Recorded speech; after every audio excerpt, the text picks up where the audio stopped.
Sir Sasikala இணைப்பு குறித்து வந்து இன்னைக்கு ஆர் பி ஜெயக்குமார் என்ன சொல்லியிருக்காருன்னா, கறந்த பால் வந்து மடி புகாது, அது வந்து கருவாடு வந்து மீன் ஆகாதுன்னு சொல்லியிருக்காரு சார். நீங்க எப்படி பாக்குறீங்க? நீங்க சசிகலா வந்து இணைக்கிற திட்டமே இல்லைன்னு அவங்க சொல்றாங்க சார். திட்டமா சொல்லியிருக்காரு ஆர் பி ஜெயக்குமார், எப்படி பாக்குறீங்க? அன்மிகு சின்னம்மா அவர்கள் எந்த நேரத்தில் யாரிடத்தில் அதிமுகவில் என்னை இணைத்துக் கொள்ளுங்கள் என்று சொன்னார்கள். அவர்கள் எந்த கோரிக்கையும் வேண்டுகோளும் வைக்கவில்லை.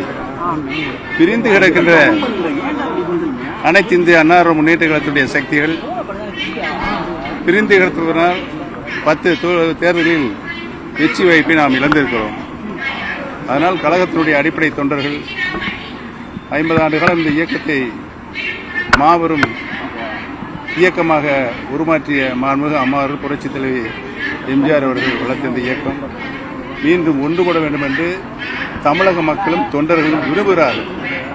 அதைத்தான் நாங்கள் சொல்லிக் கொண்டிருக்கிறோம். நாங்கள் யாரிடத்திலும் போய் யாசகம் கேட்கவில்லை.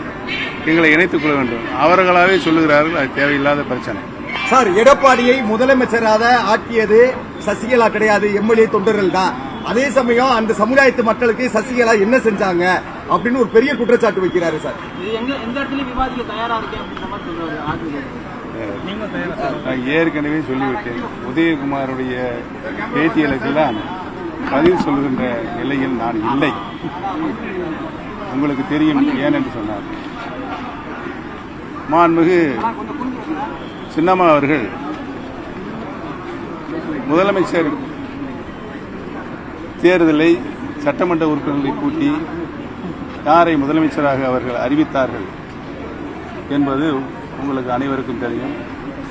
அந்த நேரத்தில் திரு எடப்பாடி பழனிசாமி எப்படி நடந்து கொண்டார் என்பது உங்களுக்கு நன்றாக தெரியும். நான் அதை கொச்சைப்படுத்த விரும்பவில்லை. இந்த நேரத்தில்